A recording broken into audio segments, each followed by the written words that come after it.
Bismillahirrahmanirrahim. Now we are starting our another lecture on the topic of pharmacokinetics of intravenous infusion. This topic we are covering from the book that is Leon Shargil. This is Shargil's and Use Applied Biopharmaceutics and Pharmacokinetics, 7th edition by Leon Shargil and your BCU. McGraw-Hill Education is the publisher. So this book we will use for to study this topic, and it is chapter 6 of this book which we are going to cover. So now let us start with the intravenous infusion or the pharmacokinetics of intravenous infusions. As we know that drugs may be administered to the patients by oral route, topical route, parenteral and other various routes of administration. Examples of parenteral routes of administration include intravenous, subcutaneous, intramuscular. और जो parental root में अगर हम देखें तो हमारे पास जो roots हैं वो है intravenous, subcutaneous and intramuscular. Intravenous drug absorption or drug solution may be either injected as a bolus, means all at once, or infused slowly through a vein into a plasma at a constant rate which is zero order rate. Means के जो intravenous infusion है या intravenous जो drug दी जाती है वो दो तरीके से दी जाती है. यानी या तो ये कि ऑल ऑफ ए सडन तमाम की तमाम ड्रग जो है वो दे दी जाती है जिसको आईवी बोलस डोज कहते हैं, या फिर ग्रेजुअली स्लोली जो है वो दी जाती है आहिस्ता आहिस्ता एक कांस्टेंट रेट से, यानी ज़ीरो ऑर्डर इनपुट जिसको कहा जाता है, ज़ीरो ऑर्डर रेट से एक फ़िक्स रेट से दी जाती है. जैसे for example large volume parenterals होते हैं. अब जैसे नॉर्मल सलाइन आपने देखा होगा कि उसकी 1000 ml की बॉटल है या डेक्सट्रोज वाटर की बॉटल है, अब वो लगा दी गई है और वो एक फ़िक्स रेट से बॉडी में इन्फ्यूज़ हो रही है. इसको हम कहते हैं intravenous infusion. The main advantage for giving drug by IV infusion is that it allows the precise control of drug concentration to fit the individual need of the patient. फ़ायदा क्या है इंट्रावेनस इन्फ्यूजन देने का कि हम उसको बढ़ा भी सकते हैं, कम भी कर सकते हैं, based upon the requirement of the individual patients need. यानी जो इंडिविजुअल पेशेंट की नीड है उसके हिसाब से उसको एडजस्ट कर सकते हैं. अगर ड्रग की कंसंट्रेशन बढ़ानी है तो इन्फ्यूजन रेट थोड़ा सा फास्ट कर दिया, अगर जो है कम करनी है कंसंट्रेशन तो इन्फ्यूजन रेट स्लो डाउन कर दिया. For drugs with narrow therapeutic window, for example heparin, IV infusion maintains effective constant plasma concentration by eliminating wide fluctuation between peak and trough plasma drug concentration. अच्छा, अब जब हम multi dosing kinetics करते हैं तो उसमें ये प्रॉब्लम होता है, जैसे हमने डोज दी तो उस वक्त कंसंट्रेशन पीक पे चली जाती है, और जब अगली डोज का टाइम आ रहा होता है तो उस वक्त कंसंट्रेशन मिनिमम यानी ट्रफ पे चली जाती है.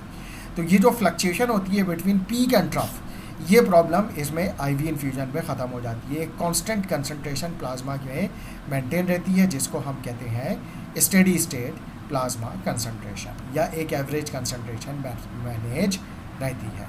तो उससे ये होता है कि पीक एंड ट्रफ का प्रॉब्लम ख़त्म हो जाता है. तो ऐसा नहीं होता कि पीक पे चल जाने की वजह से कोई एडवर्स इफेक्ट आने शुरू हो जाए, और ट्रफ पे जाने की वजह से ऐसा नहीं होता कि किसी वक्त कोई वक्त ऐसा आ जाए कि उस वक्त ड्रग का इफेक्ट बिल्कुल भी नहीं हो रहा. तो ये इसका एक और फ़ायदा होता है इंट्रावेनस इन्फ्यूजन का कि एक constant steady state concentration maintain हो जाती है. Moreover, IV infusion drugs such as antibiotics may be given with IV fluids that include electrolytes and nutrients. इसके अलावा एंटीबायोटिक्स या ड्रग्स जो हैं वो दूसरे फ्लूइड्स जो कि बॉडी के लिए ज़रूरी हैं, लाइक इलेक्ट्रोलाइट्स या nutrients like total parental nutritions, उनके साथ मिक्स करके भी दिया जा सकता है ताकि उसकी रिक्वायरमेंट को भी पूरा किया जाए अगर ज़रूरत है. Furthermore the duration of drug therapy may be maintained और terminated as needed using IV infusion. और जब जी चाहा हमने उसकी जो या जब ज़रूरत पड़ी तो हम उसको मेंटेन भी कर सकते हैं कि भाई अभी चलता रहेगा ये इन्फ्यूज़न, या जब हमने देखा कि ठीक है अब ज़रूरत नहीं है तो हमने उसको इमीडिएटली स्टॉप कर दिया जो आईवी इन्फ्यूज़न बॉडी में जा रहा था. The plasma drug concentration time curve of a drug given bye constant IV infusion is given by figure 6.1. अब इस फिगर 6.1 को हम एक दफ़ा देख लेते हैं. प्लाज्मा कंसंट्रेशन टाइम कर्व कैसा बनता है जब हम आईवी इन्फ्यूजन देते हैं. तो figure 6.1, this is figure 6.1. Plasma level curve constant time curve for constant IV infusion. देखिए ये प्लाज्मा कंसंट्रेशन है यहाँ पे वाई एक्सिस पे, और ये है टाइम। आपने ज़ीरो टाइम पर जब इन्फ्यूजन स्टार्ट किया, ये इन्फ्यूजन स्टार्ट किया तो प्लाज्मा कंसंट्रेशन बढ़ती गई बढ़ती गई बढ़ती गई बढ़ती गई, यहाँ तक कि एक कांस्टेंट लेवल पे आके स्टेबल हो गई। इस लेवल को, जैसे मैंने ये कहा कि इसको क्या कहते हैं, स्टेडी स्टेट लेवल या स्टेडी स्टेट प्लाज्मा कंसंट्रेशन, या सीपी स्टेडी स्टेट, या सीएसएस जिसको हम कहते हैं, यानी स्टेडी स्टेट कंसंट्रेशन। तो अब सपोज दैट यहाँ पे आके हमने अगर ये इन्फ्यूज़न को स्टॉप कर दिया तो ये कंसंट्रेशन फर्स्ट ऑर्डर से नीचे आना शुरू हो जाएगी। बिल्कुल इसी तरीके से जैसे कि ये अगली फिगर 6.2 में दिखाई गई है कि plasma drug concentration time profile after IV infusion. IV infusion is stop steady state A prior to steady state, and B plasma concentration decline exponentially first order according to similar slope. तो ये दिखाया गया है कि अगर stop किया यहाँ infusion तो ये कंसंट्रेशन डिक्लाइन होना शुरू हो गई, और ये फर्स्ट ऑर्डर रेट से डिक्लाइन हो रही है। और ये जब स्टेडी स्टेट कंसंट्रेशन जो है अचीव होने के बाद, ये before the steady state concentration आपने स्टॉप किया था इन्फ्यूजन, और ये जब स्टेडी स्टेट अचीव हो गई थी तो उस वक्त स्टॉप किया था तो ये कंसंट्रेशन डिक्लाइन हो गई थी। तो ये जो होगा फर्स्ट ऑर्डर डिक्लाइन कहलाएगा। ठीक है, ज़ीरो ऑर्डर इसी वजह से, क्योंकि ये जो इंक्रीज़ है ये ज़ीरो ऑर्डर है, और आउटपुट जो है वो जब इस तरह से स्टॉप करने के बाद फर्स्ट ऑर्डर है, तो हम इसको ये कह सकते हैं कि zero order input and first order output. तो ये हमने फिगर को डिस्कस किया। अच्छा, because no drug was present in the body at zero time, जब ज़ीरो टाइम पे दिया था तो उस वक्त कोई भी ड्रग मौजूद नहीं थी। ठीक है ना, जब ये स्टार्ट किया था तो उस वक्त बॉडी में कोई भी ड्रग मौजूद नहीं थी। लेकिन अब क्या हुआ, drug level rises from zero drug concentration and gradually become constant when a plateau और steady state drug concentration is reached. ठीक है, तो ड्रग कंसंट्रेशन राइज हुआ ग्रेजुअली और एक कांस्टेंट लेवल अचीव हो गया, जिसको स्टेडी स्टेट कंसंट्रेशन कहा गया। एट स्टेडी स्टेट पे क्या होगा, the rate of drug leaving the body is equal to the rate of drug entering the body और इन्फ्यूजन रेट। ठीक है, तो ये स्टेडी स्टेट कंसंट्रेशन पर अब क्या हो गया कि drug in and drug out और जो है बॉडी का वो बराबर हो गया। इसी वजह से तो ये बराबर कांस्टेंट लेवल हो गया, क्योंकि अगर अभी ड्रग आउटपुट कम होता और इन ज़्यादा होता तो ये भी कर्व और ऊपर जाता। लेकिन इस वक्त क्या हुआ कि ये बिल्कुल एक steady state constant level blood में आ रहा है, ना इससे ऊपर जा रहा है ना इससे नीचे जा रहा है। इसका मतलब है कि इस वक्त बॉडी में ड्रग इन और ड्रग आउट बिल्कुल इक्वल हो चुके हैं, और इसी को हम स्टेडी स्टेट कंसंट्रेशन कहते हैं। Therefore, at steady state concentration, rate of change in plasma concentration will be equal to 0। लाजिम बात है कि अगर हम रेट ऑफ चेंज देखेंगे तो यानी अगर हमने एक कंसंट्रेशन इस पॉइंट पे ले ली और एक कंसंट्रेशन इस पॉइंट पे ले ली और दोनों का डिफरेंस निकालेंगे तो ये भी वही आएगा, ये भी। सपोज दैट ये 10 है तो 10 माइनस 10 इज इक्वल टू 0। इसलिए जो होगा उस वक्त जो चेंज इन कंसंट्रेशन होगा वो that will be equal to 0, और ये रिप्रेजेंट कर रहा होगा rate of drug input is equal to rate of drug output. Input क्या है, इन्फ्यूजन रेट है, आउटपुट क्या है, ड्रग का एलिमिनेशन रेट है। तो ये जो है वो ज़ीरो ऑर्डर इनपुट है और फर्स्ट ऑर्डर आउटपुट है, और इंट्रावेनस इन्फ्यूजन में स्टेडी स्टेट कंसंट्रेशन अचीव होने के बाद rate of drug input is equal to rate of drug output. Now based on this simple mass balance relationship, a pharmacokinetic infusion equation for infusion may be derived depending on whether the drug follow one or two compartment kinetics। अब drug जो है वो one compartment kinetic को follow करती है या to compartment kinetic को follow करती है, यानी वन कंपार्टमेंट मॉडल को फॉलो करती है या टू कंपार्टमेंट मॉडल को फॉलो करती है। जिस मॉडल को भी फॉलो कर रही है तो हम उसकी इक्वेशन अकॉर्डिंगली ड्राइव कर सकते हैं, और उसकी इक्वेशन जो होगी एक balance relationship, mass balance relationship को जाहिर करेगी स्टेडी स्टेट पे कि यानी rate of drug input is equal to rate of drug output. Now we are going to discuss first of all at the first movement one compartment model drugs, यानी हम IV infusion की one compartment को discuss करने जा रहे हैं। The pharmacokinetic of a drug given by constant IV infusion following a zero order input process in which drug is directly infused into the systemic blood circulation. ठीक है, तो ये क्या है, ज़ीरो ऑर्डर इनपुट कहलाएगा क्योंकि कांस्टेंट रेट से drug enter हो रही है सिस्टमिक ब्लड सर्कुलेशन में। For most drugs elimination of a drug from the plasma is first order process.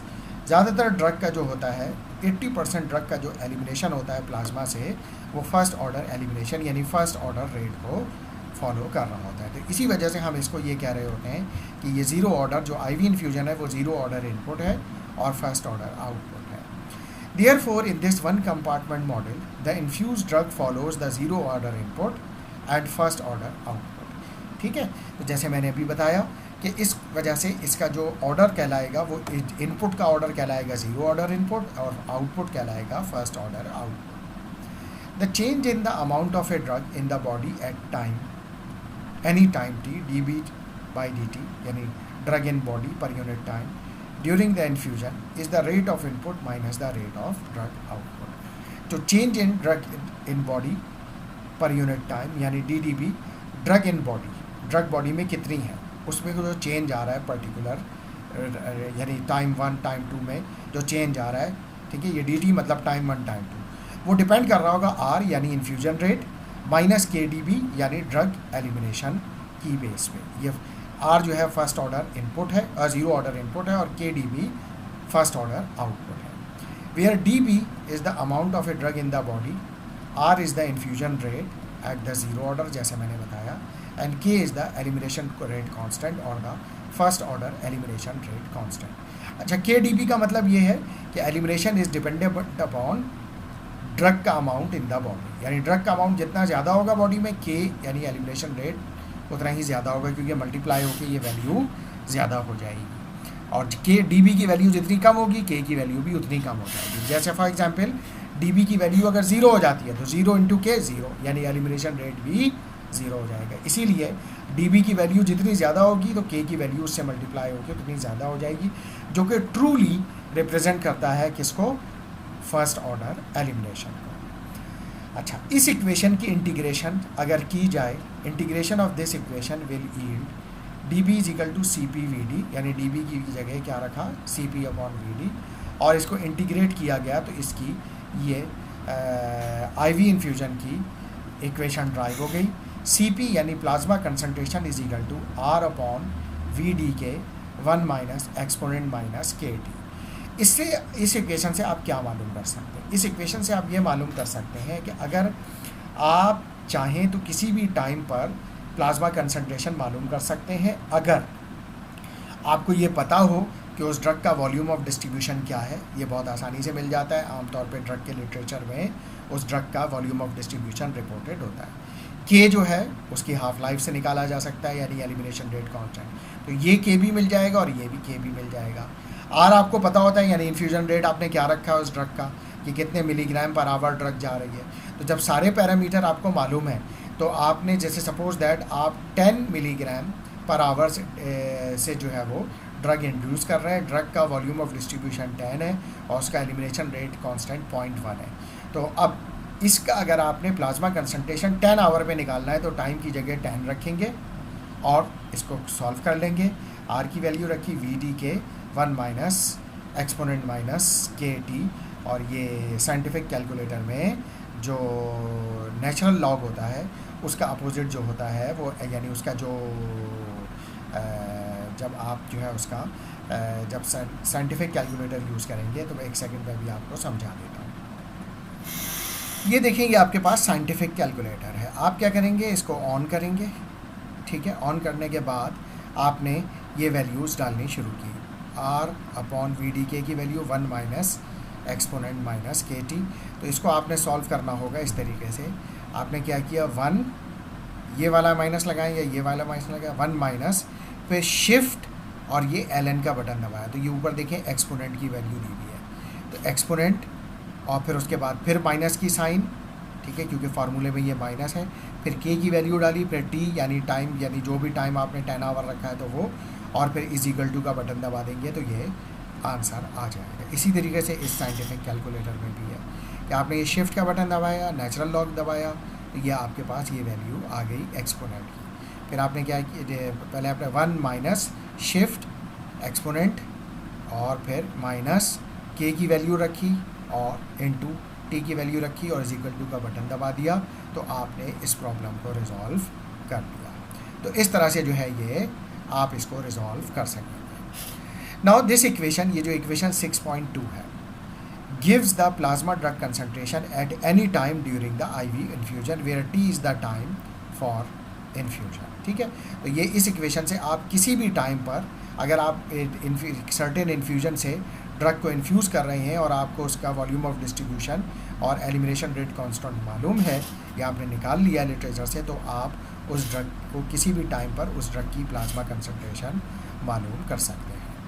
The graph for equation 6.2 appear in figure 6.1, जो कि हम ऑलरेडी देख चुके हैं। ये फिगर 6.1 में ये इसका ग्राफ होगा।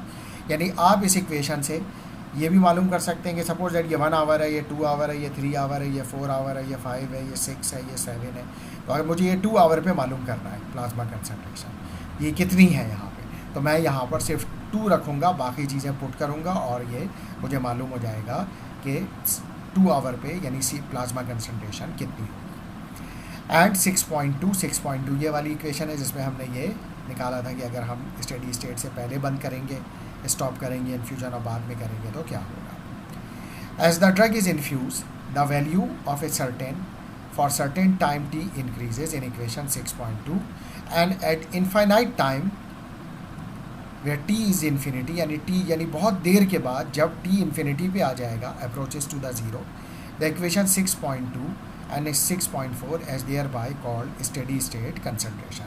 यानी अगर टाइम इन्फिनिटी पे आ गया यानी बहुत ज़्यादा हो गया, तो अब अगर हम यही इक्वेशन लें 6.2 तो टी की वैल्यू बहुत ज़्यादा हो जाएगी। तो जब टी की वैल्यू बहुत ज़्यादा आ जाएगी तो एक्सपोनेंट माइनस इन्फिनिटी हो जाएगा।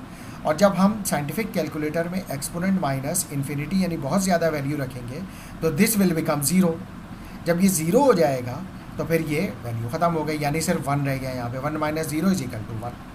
उसके बाद क्या होगा कि ये वैल्यू आर वी डी के इंटू 1 इज इक्वल टू 1, क्योंकि 1 से जो भी मल्टीप्लाई होता है वो ही रहता है। तो लिहाजा ये सी पी क्या हो जाएगी, सी पी एस एस, क्योंकि जो इनफाइनाइट टाइम होगा उस वक्त तक स्टेडी स्टेट कंसंट्रेशन अचीव हो चुकी होगी। यानी इसका मतलब यह हुआ कि अगर हम चाहें तो सिर्फ इस सिंपल इक्वेशन से हम सिर्फ आर की वैल्यू डालें, के की वैल्यू डालें और वी डी की वैल्यू डालें और उससे जो प्लाज्मा कंसंट्रेशन अचीव होगी वो हमें पता चल जाएगा कि वो उस ड्रग की स्टेडी स्टेट कंसंट्रेशन है।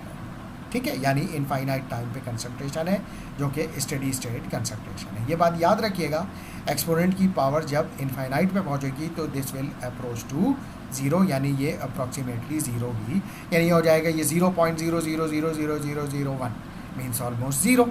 ठीक है, तो फिर ये नेग्लिजिबल होकर ख़त्म हो जाएगा। अच्छा जनाब, the body clearance, the total body clearance C L या C L T is equal to V D K, तो हम इस इक्वेशन को इस तरह से भी ले सकते हैं, सी पी एस एच या C S H is equal to R upon V D K, ये वाली इक्वेशन, और वी डी के की जगह सी एल भी रख सकते हैं क्योंकि C L T is equal to K V D या वी डी के होता है, जो कि हम शुरू के चैप्टर्स में पढ़ चुके हैं। जब हमें क्लियरेंस कैलकुलेट करनी हो ड्रग की कि ड्रग की क्लियरेंस क्या है, तो उसमें हम के और वी डी को मल्टीप्लाई करते हैं। अच्छा जनाब, तो ये हमने डिस्कस किया about first 1 compartment model by IV infusion, और ये सबसे इम्पॉर्टेंट इक्वेशन एक ये इसमें ड्राइव हुई है और दूसरी ये हुई है जो कि आपको याद रखनी चाहिए, 6.2 and 6.4। Now steady state drug concentration and time needed to reach steady state concentration. अब सवाल ये पैदा होता है कि स्टेडी स्टेट ड्रग कंसंट्रेशन जो है वो कितनी देर में अचीव होगी किसी भी ड्रग की। Once the steady state is reach, the rate of drug leaving the body is equal to the rate entering the body which is infusion rate. ये बात हम अभी कर भी चुके हैं ऑलरेडी कि जब steady state drug concentration achieve हो जाती है तो उस वक्त ड्रग का बॉडी में इनपुट और आउटपुट बराबर हो जाता है। In other words, there is no net change in the amount of a drug in the body dB as a function of time of the steady state। यानी जो amount of drug होता है इन the body उसमें कोई change, net change कुछ नहीं हो रहा था। क्यों? यानी उसकी क्वांटिटी सेम रहती है क्योंकि ड्रग इन और ड्रग आउट बराबर है। Drug elimination occur according to first order elimination kinetics. ठीक है, फर्स्ट ऑर्डर एलिमिनेशन से फॉलो हो रहा होता है, जैसा कि यहाँ पे मैंने आपको दिखाया भी था। ये whenever the infusion stop either before और after steady state is reached, जब भी इन्फ्यूजन आप स्टॉप करेंगे, चाहे आप पहले कर लें स्टेडी स्टेट अचीव होने से या बाद में करें, जैसा फिगर 6.2 में दिखाया था कि ये आपने स्टॉप किया पहले और ये स्टॉप किया after achieving the steady state concentration. The drug concentration always decline according to first order kinetics, यानी चाहे ये डिक्लाइन आप कहें या ये डिक्लाइन करें, दोनों फर्स्ट ऑर्डर काइनेटिक्स को फॉलो करेंगे। The slope of equation will be equal to -k/2.3 as mention in figure 6.2, जो कि स्लोप वो होगा वो -k लॉग के बराबर होगा। ये लॉग जो है वो, और अगर नेचुरल लॉग ले रहे होंगे तो 2.3 नहीं होगा, वो सिर्फ -k होगा। उसकी वजह ये है कि नेचुरल लॉग में जो लॉग और नेचुरल लॉग में मैं दिखा देता हूँ आपको लॉग और नेचुरल लॉग। ये लॉग है, ये नेचुरल लॉग है इस कैलकुलेटर में, और इसी तरीके से इस कैलकुलेटर में ये लॉग है और ये देखें ये ln, ये नेचुरल लॉग है। तो ये दोनों में फ़र्क यही होता है कि अगर नेचुरल लॉग ले रहे हैं तो ये 2.3 नेचुरल लॉग में ऑलरेडी एडजस्टेड है, इसलिए इसकी ज़रूरत नहीं होगी। आखिर में इससे मल्टीप्लाई वैल्यू फाइनल आंसर को इससे मल्टीप्लाई करने की ज़रूरत नहीं पड़ेगी, यानी स्लोप को इससे मल्टीप्लाई करने की ज़रूरत नहीं पड़ेगी। Even if the infusion is stop before the study is reach, the slope of the elimination curve remain the same, यानी जो स्लोप जो होगा दोनों का सेम होगा। ठीक है, अगर आप पहले बंद कर दें या बाद में बंद करें, जो कंसंट्रेशन फिगर 6.2 भी जैसा कि रिप्रेजेंट कर रही है। ठीक है, तो फिगर 6.2 भी जो है वो ये है। ठीक है, ये एक स्लोप हो या दोनों स्लोप में कोई फ़र्क नहीं है, यानी दोनों का जो आंसर होगा वो k की वैल्यू, जो एलिमिनेशन रेट कांस्टेंट की वैल्यू होगी, दोनों से सेम आएगी। Now mathematically the time to reach steady state drug concentration would take an infinite time, यानी इनफाइनाइट टाइम तक जाते जाते स्टेडी स्टेट कंसंट्रेशन अचीव होगी, जैसा कि हमने यहाँ पर भी डिस्कस किया था। The time required to reach steady state drug concentration in the plasma is dependent on the elimination rate constant of the drug for a constant volume of distribution as mention in equation 6.4, यानी जो time require है वो depend कर रहा होगा eliminate steady state concentration के लिए वो इसके के पे, क्योंकि देखें आर जो है वो आपने एक फिक्स रेट पे रखा हुआ है, वीडी में कोई चेंज नहीं आएगा, तो पूरा का पूरा इसका रिलेशनशिप स्टेडी स्टेट का किससे आ गया, के से, यानी एलिमिनेशन रेट कांस्टेंट से। Because drug elimination is exponential means first order the plasma drug concentration becomes asymptotic and theoretical steady state plasma drug concentration, यानी जो प्लाज्मा ड्रग कंसंट्रेशन होगी वो एसिम्प्टोटिक होगी, यानी थ्योरेटिकल प्लाज्मा ड्रग कंसंट्रेशन। वो किस तरह से होगी वो मैं भी आगे खुद ब खुद क्लियर हो जाएगा जब मैं फार्मूले से समझाऊंगा। For zero order elimination process, if the rate of input is greater than the rate of elimination, plasma concentration will keep increasing and no steady state will be reached. अगर इसकी अपोजिट सिचुएशन ये हो जाए कि अभी तक तो हम ये पढ़ रहे हैं कि ज़ीरो ऑर्डर इनपुट है और फर्स्ट ऑर्डर एलिमिनेशन यानी आउटपुट है, लेकिन अगर ज़ीरो ऑर्डर एलिमिनेशन हो जाए बजाय फर्स्ट ऑर्डर के, तो फिर क्या होगा कि rate of input is greater than the rate of elimination, तो plasma concentration will keep increasing, मुसलसल बढ़ती रहेगी, and no steady state will be reach, and this is potentially dangerous situation that will occur when saturation of metabolic process occur. ये खास तौर से dangerous situation होगी उन ड्रग्स के लिए जिनका मेटाबॉलिज्म सैचुरेट हो गया, अब मजीद ड्रग मेटाबोलाइज नहीं हो रही, जिसकी वजह से वो एलिमिनेट भी नहीं हो रही, तो उस वजह से वो ड्रग बॉडी में एक्यूमुलेट होना शुरू हो जाएगी। और डेंजरस सिचुएशन इसलिए कि प्लाज्मा कंसंट्रेशन बढ़ते बढ़ते मिनिमम टॉक्सिक कंसंट्रेशन को क्रॉस कर जाएगी, और जब वो क्रॉस कर जाएगी तो फिर वो बॉडी में उस ड्रग से टॉक्सिसिटी आना शुरू कर देगी। So, in clinical practice, plasma drug concentration prior to but asymptotically approaching the theoretical steady state is considered the steady state plasma concentration, यानी प्लाज्मा कंसंट्रेशन जो होगी, जो जब वो बढ़ेगी तो फिर एक वक्त ऐसा आएगा कि उसकी स्टेडी स्टेट कंसंट्रेशन अचीव हो जाएगी जब इनपुट और आउटपुट बराबर हो जाएंगे। In a constant IV drug infusion, drug solution is infused at a constant rate or zero order rate R, यानी जब भी आप IV इन्फ्यूजन दे रहे हैं तो ड्रग जो है एक कांस्टेंट रेट से इनपुट हो रही है, जिसको ज़ीरो ऑर्डर इनपुट या zero order rate of infusion भी कहा गया। During the IV infusion the plasma drug concentration increases. जैसे जैसे इन्फ्यूजन करते हैं हम, प्लाज्मा ड्रग कंसनट्रेशन शुरू में बढ़ती जाती है, ये देखें जैसे बढ़ रही है, ठीक है। अच्छा, and the rate of drug elimination increases because of rate of elimination of a concentration dependent on the KCP. CP keep increasing until the steady state concentration is reached, and IV infusion at drug input by infusion rate and equal to the rate of drug output. अच्छा, वो ये कह रहे हैं कि drug concentration बढ़ती जा रही है, जैसे जैसे बढ़ती जा रही है इन्फ्यूजन रेट तो कांस्टेंट है, लेकिन क्योंकि एलिमिनेशन रेट फर्स्ट ऑर्डर है तो जैसे जैसे कंसंट्रेशन बढ़ती जा रही है उस लिहाज से जो एलिमिनेशन रेट भी बढ़ता जा रहा है, क्योंकि वो फर्स्ट ऑर्डर है, यानी वो KCP यानी कंसंट्रेशन बढ़ रही है तो K की वैल्यू भी बढ़ रही है, जैसे जैसे ये बढ़ रही है तो K की वैल्यू भी बढ़ रही है। और फिर एक वक्त ऐसे आ जाता है कि जो एलिमिनेशन रेट है वो इनपुट रेट के यानी इन्फ्यूजन रेट के बराबर हो जाता है, तो वो स्टेडी स्टेट कहलाता है। The resulting plasma drug concentration at steady state is related to the rate of infusion and inversely related to the body clearance as shown in equation 6.5। यानी जो स्टेडी स्टेट कंसंट्रेशन है वो directly proportional है R के यानी infusion rate के। देखें CPSS यानी steady concentration is directly proportional to R यानी infusion rate, but inversely proportional to the clearance. Clearance बढ़ जाएगी तो स्टेडी स्टेट कम हो जाएगा, क्लियरेंस ज़्यादा हो जाएगी स्टेडी स्टेट बढ़ जाएगा, ठीक है। यानी जो इससे ये इन्वर्स रिलेशनशिप है, ठीक है। तो जैसा कि यहाँ पे इन्वर्सली रिलेटेड बताया है। नाउ इन क्लिनिकल प्रैक्टिस, यानी अगर क्लियरेंस जो है वो ज़्यादा होगी तो स्टेडी स्टेट नहीं अचीव होगा, क्लियरेंस कम होगी तो स्टेडी स्टेट ज़्यादा हो जाएगा, ठीक है, ऊपर चला जाएगा क्योंकि ड्रग एलिमिनेट नहीं हो रही है।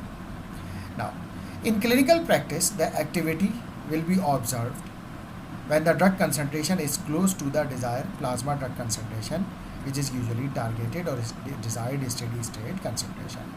आमतौर पे क्लिनिकल प्रैक्टिस में ड्रग की एक्टिविटी जब ऑब्जर्व की जाती है जब वो या तो स्टेडी स्टेट कंसंट्रेशन अचीव कर चुकी होती है या स्टेडी स्टेट कंसंट्रेशन अचीव करने के पास पहुंच चुकी होती है। For therapeutic purposes, the time for plasma drug concentration to reach more than 95% of steady state drug concentration in plasma is often estimated. यानी जो 95% यानी 100% के बजाय 95% स्टेडी स्टेट कंसंट्रेशन अगर ड्रग की अचीव हो रही है तो उसको भी जो है वो हम कैलकुलेट कर सकते हैं। इसी तरीके से time to reach 90%, 95% and 99% of steady state concentration may be calculated as detailed in table 6.1. After IV infusion of the drug for 5 half-life, the plasma drug concentration will reach to between 95% steady state, which is 4.32 T half, and 99%, which is 6.65 T half of steady state concentration. ये मैं भी समझाता हूँ. Thus the time for drug whose T half is 6 hours to reach 95% of steady state plasma drug concentration will approximately 5 T half, means 5 into 6 hours, that is 30 hours. Means के 30 घंटे में वो drug जिसकी हाफ लाइफ 6 आवर है तो उसको अगर इस फार्मूले में रखें तो यानी 5 into 6 तो ये 30 घंटे में ये स्टेडी स्टेट कंसंट्रेशन अचीव हो गई. The calculation of table 6.1 is example as follows. अब ये देखें कि यहाँ पर ये इक्वेशन दी हुई है. अच्छा, एक ड्रग है उसकी स्टेडी स्टेट कंसंट्रेशन है 10 मिलीग्राम, तो उसका 90% कितना होगा? 9 मिलीग्राम. तो 9 मिलीग्राम यानी 90% वो अचीव होगी 3.32 टी हाफ. यानी सपोज दैट उस ड्रग की हाफ लाइफ है 10 आवर. सपोज दैट उस ड्रग की हाफ लाइफ है 10 आवर, तो 3.32 इंटू 10 ये हो जाएगा 33.2. यानी 90% of the steady state concentration जो होगी वो 33.2 आवर में उस ड्रग की अचीव हो जाएगी. और 95% कब अचीव होगी? यानी 9.5 milligram, 4.32 into 10 hour means 43.2 hour. और 99% यानी 9.9 मिलीग्राम अगर उसकी 10 मिलीग्राम स्टेडी स्टेट कंसंट्रेशन है 10 मिलीग्राम पर लीटर, तो 9.9 मिलीग्राम पर लीटर अचीव हो जाएगी 6.65 इंटू 10 आवर, यानी 66.5 आवर में उसकी जो स्टेडी स्टेट कंसंट्रेशन है वो अचीव हो जाएगी।